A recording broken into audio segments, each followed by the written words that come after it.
তৃণমূল আর কি করবে, তারাই তার নিজের অঞ্চলের মনে হয় তারাই প্রধানের বিরুদ্ধে বীতশ্রদ্ধ, তারাই যেন তার বিরুদ্ধে ডেপুটেশন দিতে যাবে এইরকম আমি দেখছি।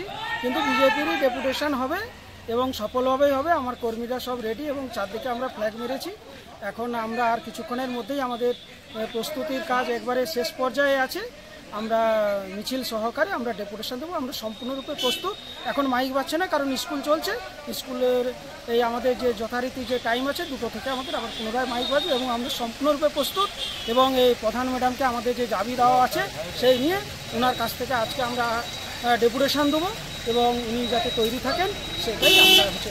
নাম পরিচয়টা বলুন। আমার নাম পার্থসারথী মণ্ডল, মণ্ডল 3 সাধারণ সম্পাদক। এটা হচ্ছে আমরাও তো অবাক হয়ে গেলাম যে কর্মসূচিটা আমাদের, কিন্তু তৃণমূলও ব্যাপক পরিমাণ ফ্ল্যাগ লাগিয়েছে। তা আমাদের এটাই মনে হলো যে নৈছনপুর প্রধান ম্যাডাম সবিতা সিংয়ের বিরুদ্ধে মনে হয় তৃণমূলের দল থেকেই অনাস্থার প্রস্তাবের জন্য প্রস্তুতি পর্ব হচ্ছে, যে কারণে ওনারাও ফ্ল্যাগে সুসজ্জিত করেছে এলাকা। কিন্তু তাতে আমাদের কোনো আসেও না, যায় না। আমাদের ঘোষিত কর্মসূচি ম্যাডামের দেওয়াই ডেটে আমরা ব্যাপক আকারে ভারতীয় জনতা পার্টি নৈছনপুর 1 বিজেপির পক্ষ থেকে জমায়েত হব এবং আমরা নির্দিষ্ট ডেটে, নির্দিষ্ট টাইমে, নির্দিষ্ট সময়ে অঞ্চলে উপস্থিত হয়ে ওনার যে সমস্ত দুর্নীতি এবং চুরি, জুয়ো চুরি, খুন, ধর্ষণ এর তীব্র প্রতিবাদ জানাবো এবং এলাকার উন্নয়নের স্বার্থে আমরা বিজেপি কর্মীরা যেরকম লড়াই সংগ্রাম আন্দোলন করতেছি আগামী দিনেও করব।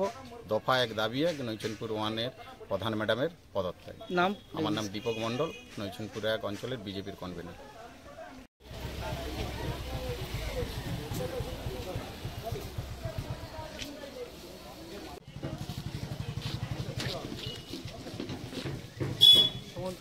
হ্যাঁ, এটা নিয়ে বলার কিছু নয়, সকলেই জানে।